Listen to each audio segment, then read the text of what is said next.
Hello there.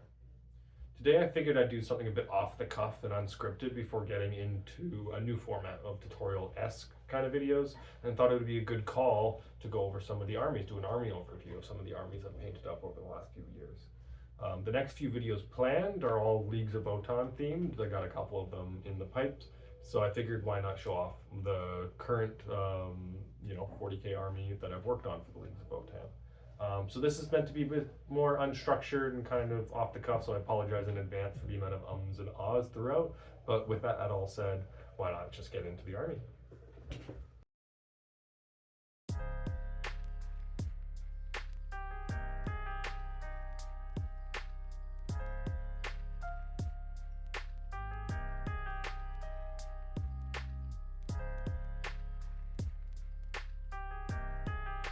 And here it is, the Leagues of Votann army I have painted so far.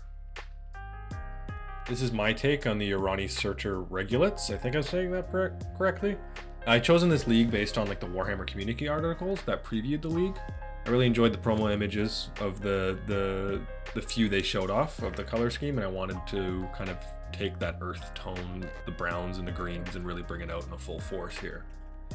It was nice because there wasn't a whole lot of images to really color the direction I painted this army. This guy out of the way here. We got two squads of warriors, each with different loadouts. I wanted to play with them as many of the rules as possible. Salvagers would fill this empty space here, but they're in progress.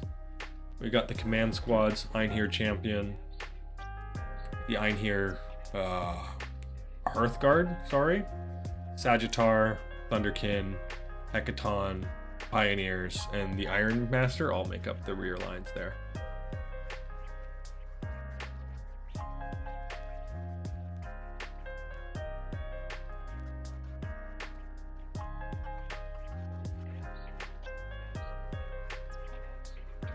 First up, we got the Kahl. So I've kind of chosen to do like a purple plasma for my army. Decided to do that first on his axe, and I thought it turned out really great, so I brought it to my Thanes and various other plasma weapons. As well as purple for leadership, so you'll see cloaks that are purple on most of my HQ units as well.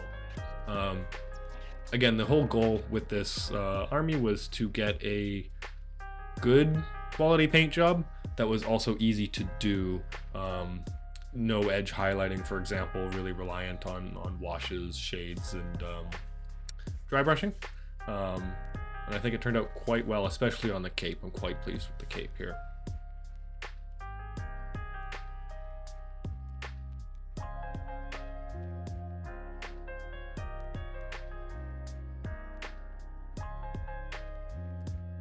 Here we have the Grimnyr and his two little Corv drones. At this point, during the painting process, I was still trying to figure out exactly what my scheme recipe was. So you notice one of the Corvs is a little bit more glossy, the other one's a little bit more matte, as I tried different varnishes to basically shift the color palette up or down as I needed it.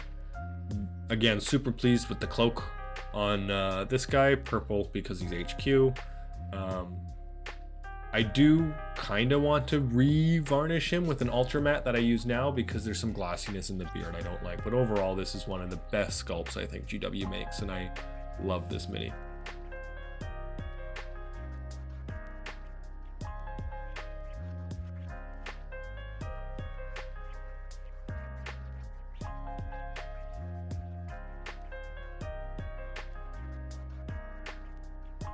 And here's the first of my two Einhyr Champions. As you can see on this mini, I kind of have a very different green. I was still trying to figure out exactly what the recipe was. There's also no battle damage on this guy. Particularly not pleased with him. He's not bad by any means, but I think my recipe evolved to be much better, and which is why I bought the next mini here on the list.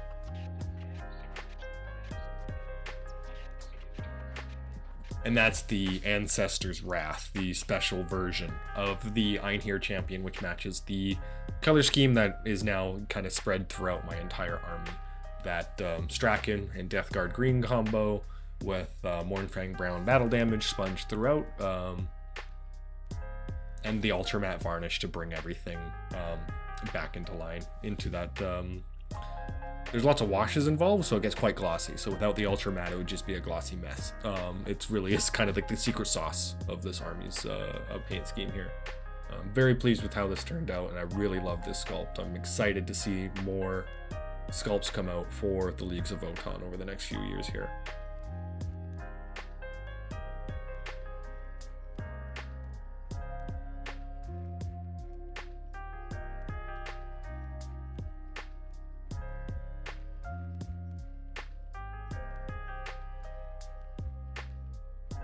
And here we have the Grimnyr Iron Master with his 3 drones and then a little robot helper buddy.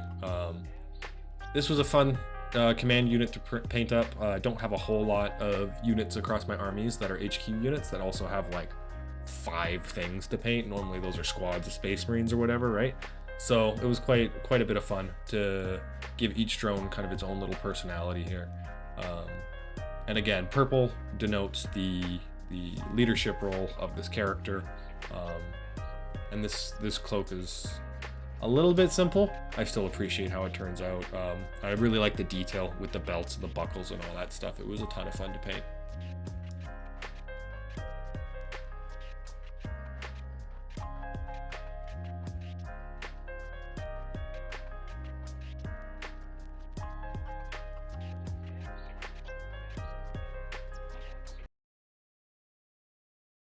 And here we have my trio of Hearthguard warrior squads. One of them is technically the Kill Team Salvager squad, but you know, I'll use it both for Kill Team and 40k as needed. It also just gives me a squad of like very customized warriors. But overall, I chose, again, you'll notice like each squad has vastly different loadouts. I wanted to roll as many of the different rules as possible back when they came out in 9th edition.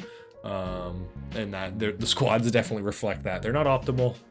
They've got a little bit of everything. I have one of every weapon type I could take. But yeah, they're gorgeous. I'm really pleased with these minis, but I don't think I'm going to be painting up any more group choices for the Votann after my Chthonian Berserks are done, and the Salvagers as well.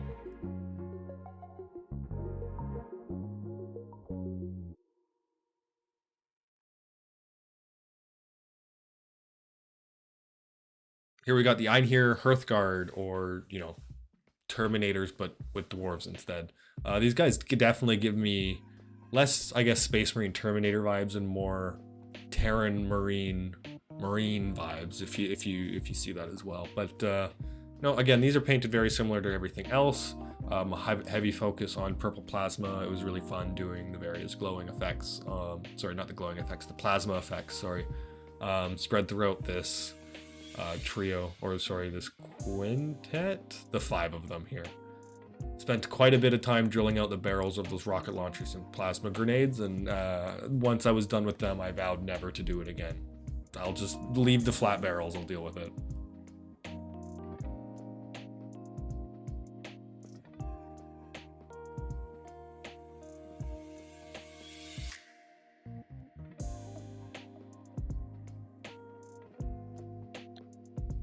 Here's my Grimnyr Thunderkyn, which actually has a bit of a backstory to them. So I got these guys and I set them up with the, I forget exactly what weapon that is, but that was the Beamer weapon, the weapon that had the special beam rule back in 9th edition.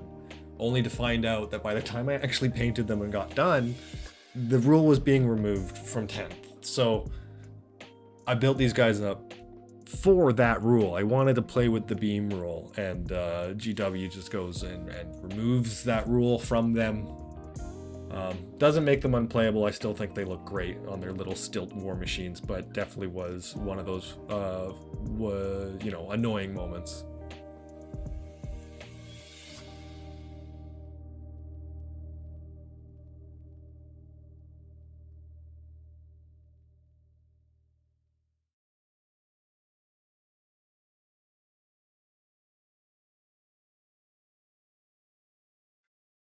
And to start the motor pool here, we have Sagittar and my Hearthguard Pioneers. Now, the Hearthguard Pioneers are slightly out of focus because camera problems, but the Sagittar is intentionally kind of cut off a little bit because that's going to be in an upcoming video, and there is a surprise under the hood of that guy there.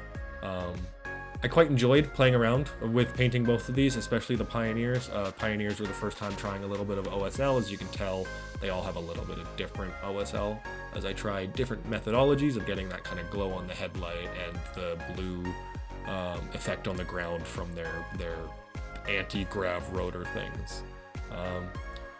Both of these minis, sets of minis, look great. I'm really pleased with how they came out.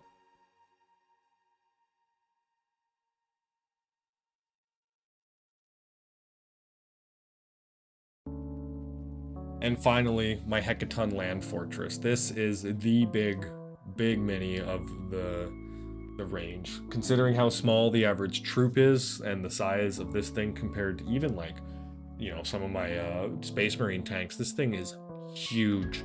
And at the time, I was obsessed with edge highlighting, and this thing took forever to paint. I'm quite pleased with how it turned out. It was my first attempt at like realistic-ish / stylized battle damage. Really pleased with how I dealt with the cockpit there. It's a rather simple recipe of just painting the support on the glass black and then dusting with some rust pigment and then using a Q-tip to clean out the areas you want to look clean. So overall, really pleased with how this one turns out. It's a great centerpiece for the army.